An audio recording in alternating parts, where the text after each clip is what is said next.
હર્ષસંધી વડનગરથી સંબોધન કરી રહ્યા છે, ત્યાં જઈશું સીધા લાઈવ। શિવ ભક્તિની બી વ્યવસ્થાઓ અહીંયા કરવામાં આવી છે। આ અદ્ભુત નજારો જોવા માટે રાજ્યના સૌ નાગરિકોને હું વડનગર ખાતે આવવા માટે ખાસ કરીને આમંત્રણ આપું છું। હાટકેશ્વર મહાદેવજીની આ ખૂબ જ પૌરાણિક મંદિર,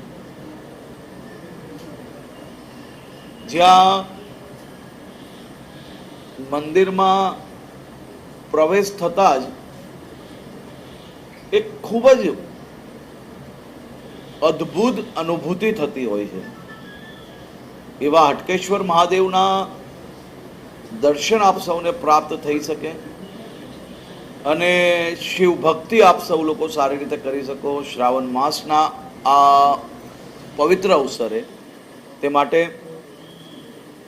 ગ્રામજનો અને રાજ્ય સરકાર દ્વારા બધી જ વ્યવસ્થાઓ કરવામાં આવી છે। આભાર। સર, આપના કક્ષાએ એક મીટિંગનું આયોજન કરવામાં આવ્યું છે, કયા કયા મુદ્દા અંદર આવરી લેવામાં આવ્યા?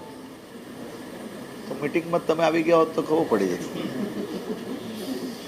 સમીક્ષા બેઠક સર, સમીક્ષા બેઠક સામાન્ય રીતે વડનગરની સ્વચ્છતા, વડનગરના ડેવલપમેન્ટના પ્રોજેક્ટો, વડનગરના લોકો માટેની જે વ્યવસ્થાઓ છે, સુવિધાઓ છે, હું જ્યાં બી જતો હોઉં છું ત્યાં રેગ્યુલર આ પ્રકારની રિવ્યૂ બેઠકો લેતો હોઉં છું, અને આજે બી એ જ પ્રકારે એક રિવ્યૂ બેઠક હતી।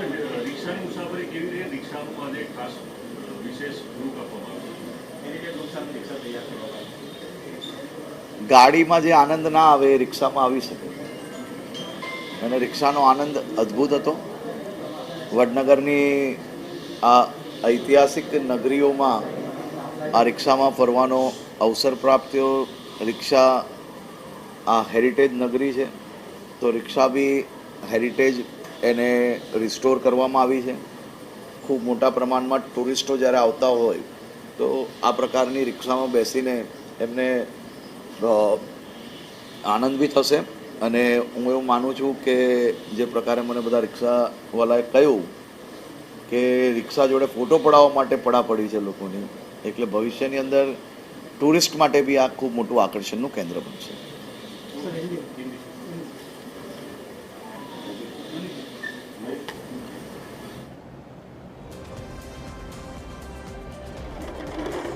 તો વડનગરથી ડેપ્યુટી સીએમ હર્ષસંઘવીએ સંબોધન કર્યું અને શ્રાવણ માસનો તેમજ પ્રારંભ થયો છે, તેને લઈને ડમરૂ યાત્રા યોજવામાં આવી હતી। નાયબ મુખ્યમંત્રી હર્ષસંઘવીની ઉપસ્થિતિમાં આ ડમરૂ યાત્રા યોજાઈ હતી। लोगों ने साथ में मिलके हाटकेश्वर महादेव जी की पूजा अर्चना के लिए एक बहुत ही भव्य डमरू यात्रा का आज आयोजन किया गया था। पूरा श्रावण मास यहाँ प्रभात फेरी के साथ साथ डमरू यात्रा के माध्यम से शिव भक्ति के लिए गांव के लोग हाटकेश्वर महादेव मंदिर तक जाएंगे।